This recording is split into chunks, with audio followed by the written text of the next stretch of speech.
On your mark.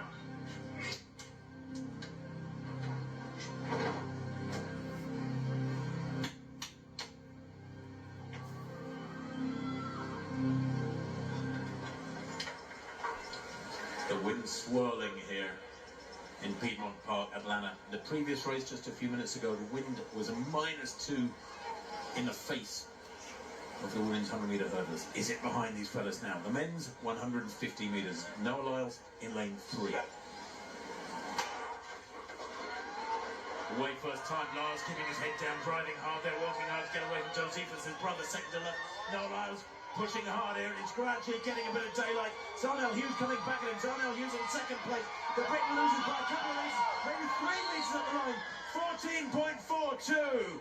Well, Noah Lyles last year running 14.56. He runs a meter and more quicker than 12 months ago. We know he's a better 60 and 100 meter sprinter this year than ever before. Noah Lyles is the winner in 14.41. Wow. This fella delivers, Carrie, again and again. I mean, it keeps you on your toes, right? We're 3/4 of the race in, and we're like, oh, what's happening? And then he just starts to lengthen. The anticipation builds as Noah Lyles prepares to challenge one of Usain Bolt's most attainable records at the 2025 Atlanta City Games on May 17th. The American sprinter stands just 0.06 seconds away from Bolt's 150-meter world record of 14.35 seconds, marking the closest anyone has come to breaking any of the legendary Jamaican's records. In May 2009, Bolt took to the streets of Manchester on an unconventional straight 150-meter track placed in a high street. The spectacle showcased Bolt running competitively outside stadium bounds, where he clocked 14.35 seconds with a final 100-meter split of 8.72 seconds. This performance obliterated Linford Christie's previous world record of 14.97 set in 1994. The Jamaican was in peak form, having won 2 gold medals, and 50-meter record would prove to be one of 17 additional Olympic and world titles he would claim throughout his career. Yet unlike I'm excited, he said. The progression in Lyles' 150-meter performances demonstrates his determination to break this record. Every time Lyles has run the event, he has clocked a faster time. The 27-year-old sprinter, who became the 100-meter Olympic champion in Paris while claiming bronze in the 200-meter, aims to further solidify his greatness at the Tokyo World Athletics Championships in September. His eyes are focused on claiming 3 gold medals in the 100 meters, 200 meters, and 4x100 meters relay. At the 2025 Atlanta City Games, Lyles will face formidable competition. He'll race beside Jarnell Hughes, Alexander Ogando, and Ferdinand Omanyala, 4 of the top 20 fastest 150-meter runners ever. The field represents the highest quality of sprinting talent assembled for this unique event. Lyles may also have to watch out for teenage sensation Gout, who is warming up for his first senior major competition. The 150-meter event has a rich history dating back to 1997, when 2 1996 Olympic champions decided to settle who was the fastest man in the world. Donovan Bailey, the 100-meter champion, faced off against Michael Johnson, the 200-meter champion. Johnson pulled up claiming a hamstring injury, while Bailey finished the race and claimed the $1 million prize. This led to Bailey racing the 1992 Olympic 100-meter champion Linford Christie in a trilogy that spanned from 1995 to 1997. Christie won the first 2 outings, and Bailey claimed the last. The current 150-meter rankings demonstrate Bolt's dominance at the top. First, Usain Bolt, 14.35 seconds. Second, Noah Lyles, 14.41 seconds, tied. Third, Tyson Gay, 14.41 seconds, tied. Fourth, Walter Dix, 14.65 seconds. Fifth, Jarnell Hughes, 14.66 seconds. The conversation surrounding Lyles' attempt brings up broader questions about sprinting's evolution. Track and field analysts have been debating whether 9.76 seconds represents the human limit for the 100 meters. The evidence supporting this theory is compelling. No non-Bolt athlete has run under 9.65 in any conditions. Despite the super spike era bringing new technology and training advances, times have plateaued since Bolt's retirement. No one's going to run the 100 in 1 second, right? So eventually the times are going to kind of level out, and then all the people are going to get closer to the fastest that a human can go. So across the board, there's going to be a lot of people that can run similar times. It's just going to come down to who's going to compete the best. So I think that's what's happening right now, is that we're reaching the peak of human capabilities, even though we're not close to 9.58, but that's like another world. But 9.7 is roughly around where the body is going to explode, right? This plateau effect has sparked debates comparing different sprinting eras. The current generation mirrors the competitive parity of the 1990s, when athletes like Donovan Bailey, Otto Bolden, Frankie Fredericks, Bruni Surin, and Leroy Bell created a highly competitive landscape. Bailey wasn't the most dominant guy on the circuit across the board. He came up at championships while Fredericks was always there. Multiple athletes ran 9.8 seconds regularly, creating unpredictable competitions. The Bolt era from 2008 to 2016 represented peak dominance. The 2012 season marked the height, when competitors brought their biggest guns hoping to challenge Bolt's supremacy. Those last 10 to 15 meters, if you ain't got me by now, it's over, man. If you don't have me, it's over, 'cause I'm about to, in like a few strides, we done, it's a wrap. He said it himself. He's like, those last 10 to 15 meters, if you ain't got me by now, it's over, man. Like, if you don't have me, like, have me, it's over, because I'm about to fit in like a few strides, we done.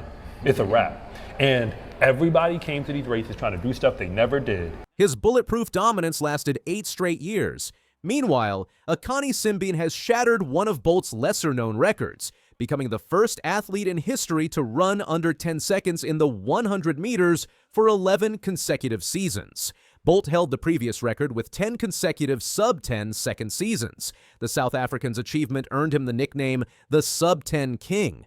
Despite missing the podium with 3 fourth-place finishes at major championships, including twice at the Olympics, Simbine remains philosophical about his career. "I have literally put myself to the surface, and I proved myself to be an elite athlete," Simbine told BBC Sport Africa. "I don't need a medal to prove that. The medal is just the cherry on top." He rejected the nearly man label, stating, "Having that tag as the nearly man, it's noise at the end of the day. I don't see it like that. I see it as an action that's never given up on trying to be the best. I always show up." Simbine's consistency highlights the changing nature of sprinting success. At 31 years old, he stormed to victory at the Botswana Grand Prix with a world-leading time of 9.90 seconds for 2025. He remains unbeaten in all 3 of his 100-meter outings this year, including his opening 2 Diamond League meetings. The veteran targets his first World Athletics Championships podium in Japan this September and plans one final Olympics bid at the 2028 Games in Los Angeles, where he would compete at age 34. The debate over records and eras has raised controversial questions about suspended athletes and their times. Some analysts argue that removing suspended athletes' performances from the record books creates a clearer picture of legitimate achievement. Others maintain that history is what we saw, regardless of later revelations. The 1988 100-meter final between Ben Johnson and Carl Lewis exemplifies this dilemma. Johnson's 9.79 seemed too good to be true because it was too good to be true. A decade passed before anyone ran 9.7 anything again. Modern sprinting faces questions about whether the emphasis on clock times overshadows competitive racing. The 2024 Olympics demonstrated this perfectly. Despite slower times, the race quality captivated audiences. Some argue that battling and competition matter more than absolute times. You can look at a race and think it's a bad race just because it was slow. One analyst noted, "The battle is still the battle. The people are still the people." You can look at a race and think it's a bad race just because it was slow. What if it might have been raining? It might have been some headwinds. It might have been whatever. But the battle is still the battle. The people are still the people. So that's what we need to kind of target in on, because the technical evolution of sprinting has reached a crossroads. Despite super spikes and advanced training methods, no one has broken 9.76 since Bolt left. This reality suggests we may be witnessing human performance plateauing. The evidence is stark. Under any conditions, no one has ever run under 9.65 who wasn't Bolt. Even with favorable winds, athletes cannot breach this barrier. The countdown to May 17th intensifies as Lyles' preparation enters its final phase. His recent form, combined with his stated determination to claim the record, sets the stage for a historic attempt. The sprinting world watches as one of Bolt's most vulnerable records faces its strongest challenge yet from an athlete whose consistency and progression suggests that 14.35 seconds may finally fall. Retriclod can make mistakes. Please double-check responses. Murphy, but here comes Gout. We knew we'd see this in the final 50, so let's watch the young superstar rise. He's flying. He will be Gout of this universe. He broke Usain Bolt's record at just 16, then ran a 200 meter so fast it shouldn't even be possible. But the craziest twist? He didn't even win the spotlight for the race. At just 17 years old, Gout did something most sprinters only dream of. He ran faster than a young Usain Bolt. But that's only the beginning of the story. In a whirlwind of trackside drama, record-breaking performances, and Olympic dreams, this teenage phenomenon from Australia is turning the sprinting world upside down. Born in Queensland to South Sudanese parents who migrated to Australia in 2005, Gout's rise has been nothing short of meteoric. With a name that's impossible to forget and speed that's impossible to ignore, Gout became a household name almost overnight. And it wasn't just because of his talent, it was because he dethroned a legend. At the Australian Schools Championships in Brisbane, Gout stunned everyone by running the 200 meters in a blistering 20.04 seconds. That wasn't just fast, it was history in the making. That time didn't just break personal bests, it smashed two major records: Usain Bolt's under-17 world mark of 20.13 seconds and Australia's national record of 20.06 seconds set by Peter Norman back in 1968. In one unforgettable sprint, Gout etched his name into two record books, proving he's not just fast, he's historic. Watch him go here, Gout. He's already got the stagger, so he moves right on past Chase Grant, and now we really start to open him up. So let the legs loose and let the kid run. He is absolutely gone. He is Gout of this world. But he wasn't done yet. At the 2025 Australian Athletics Championships in Perth, Gout lined up for the 200-meter final with one goal: to go even faster. And that's exactly what he did. He crossed the finish line in a jaw-dropping 19.84 seconds. The crowd went wild, the cameras flashed, and commentators were nearly speechless. It was the kind of moment athletes train a lifetime for. But there was a catch. We knew we'd see this in the final 50, so let's watch the young superstar rise. He's flying. He will be Gout. It says, "Hey world, this is me." The tailwind during that race was plus 2.2 meters per second, just above the legal limit for record validation. That meant the 19.84 couldn't go down in the books as an official record. Still, it was the second fastest time ever run by an under-20 athlete in any conditions. Legal or not, it was a statement. Gout was here, and he was coming for everything. Yet the race wasn't just defined by the stopwatch, it was also marked by an unexpected and emotional moment of sportsmanship. Lachlan Kennedy, Gout's main rival and fellow Aussie sprinter, false-started and was disqualified before the race even began. For any athlete, especially one in peak form, it's a crushing way to exit. But what Kennedy did next surprised everyone. He ran over to Gout after the race, not out of frustration, but to embrace and congratulate him. The gesture went viral. In a sport often defined by competition and ego, this show of respect stood out. Two competitors, one moment of unity. And that unity mattered because both Gout and Kennedy had entered that race hoping to make history together by breaking the 20-second barrier. Gout made it. Kennedy, due to the false start, would have to wait. But the respect between them told the world this wasn't just a rivalry, it was a shared mission. "Feels really good. That's what I've been chasing," said Gout of smashing through the 20-second barrier. It's hard to ignore the comparisons to Usain Bolt. The towering Jamaican sprinter set the gold standard for speed, and anyone running close to his times is bound to draw parallels. But Gout isn't interested in being the next Bolt. He's made it clear. He wants to build his own legacy, one that's rooted not in imitation, but in innovation.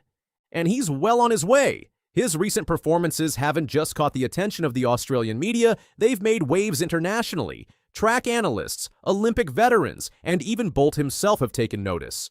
The excitement isn't just hype, it's recognition. Gout isn't a one-race wonder, he's a generational talent.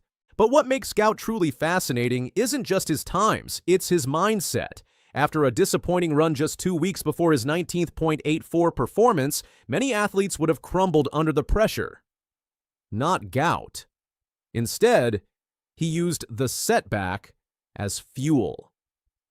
He trained harder, focused sharper, and delivered a performance that left even seasoned sprinters in awe. Be Gout of this universe! Unbelievable too! His journey is also part of a larger wave of rising Australian talent. Names like Cameron Myers, Jessica Hull, Rohan Browning, and Tori Lewis are rewriting what it means to be a track star down under. But even among that elite company, Gout stands out. His speed is jaw-dropping. His potential is limitless. And the future? It's already unfolding. Gout has his eyes set on the 2025 World Athletics Championships in Tokyo, where he'll go head-to-head with the world's best. Beyond that, his sights are firmly locked on the 2028 Los Angeles Olympics and the 2032 Brisbane Games. Those aren't just goals. They're the next chapters in a story that's just getting started. Even now, Gout continues to train with relentless intensity. His coaches describe him as unusually focused for someone his age, constantly breaking down race footage, obsessing over starts, and finding milliseconds to shave off. That drive is what separates a fast kid from a future legend. He's not just chasing records, he's engineering greatness. The excitement around Gout isn't limited to fans and coaches. Sponsorships and endorsements are beginning to follow, but his inner circle is cautious. They know the pressure that comes with fame, especially at such a young age. Still, those close to him say he's handling the spotlight with surprising maturity. His interviews are grounded, his goals are clear, and his work ethic speaks for itself. The global track community is watching. There's a hunger for the next big thing, and many believe Gout could be it. With every sprint, he's showing that speed isn't just a gift, it's a message. One that says, I belong on this stage. If anything is clear, it's this. Gout isn't waiting for the future. He's sprinting straight into it. With every race, he's redefining what's possible, not just for himself, but for every young athlete watching. And if 19.84 seconds is what he can do at 17, just imagine what's coming next. Because in a world where speed defines greatness, Gout isn't just fast, he's legendary in the making. Like and subscribe if you want to say you knew about Gout before he took over the Olympics. Gout has broken the magical 20-second barrier as he took the 200-metre title at the Australian Athletics Championships in Perth. A teenager with a name you've probably never heard just broke a 56-year-old record. He trains in silence, avoids the spotlight, and still managed to stun the entire athletics world. So who is Gout? And how did he get this fast, this young? The answer might surprise you. At just 17 years old, Gout is running faster than most professional sprinters twice his age. He's already broken national records, stunned the athletics world, and clocked times faster than Usain Bolt did at the same age. But behind the medals, headlines, and wind-assisted sub-10-second sprints is a deeper story. A story of raw talent, discipline, sacrifice, and a coach who's been through more than most. This is the story of Gout, Australia's next big hope in sprinting, and how he's torching the 200 meters like nobody expected. Knew we'd see this in the final 50, so let's watch the young superstar rise. He's flying. He will be Gout. Gout wasn't born into fame.